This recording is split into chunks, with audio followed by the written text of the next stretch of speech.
Natapos na ngayong araw ang pagtalakay sa Article 4 o umano'y grave threats ng bise laban sa matataas na opisyal ng bansa. Tumagal lang ito ng 6 na araw. Mas mabilis kumpara sa nilaan na 11 araw. Narito ang Politico Update.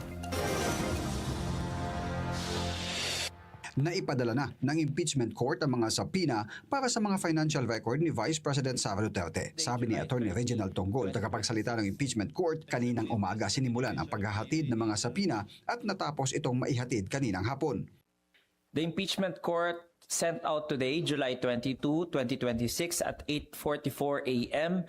the subpoena issued to the Anti-Money Laundering Council, Bank of the Philippine Islands, BDO Unibank, Philippine Savings Bank, Metropolitan Bank and Trust Company, Security Bank Corporation, Land Bank of the Philippines, and the Bureau of Internal Revenue, which was received by the BIR at 2:24 p.m.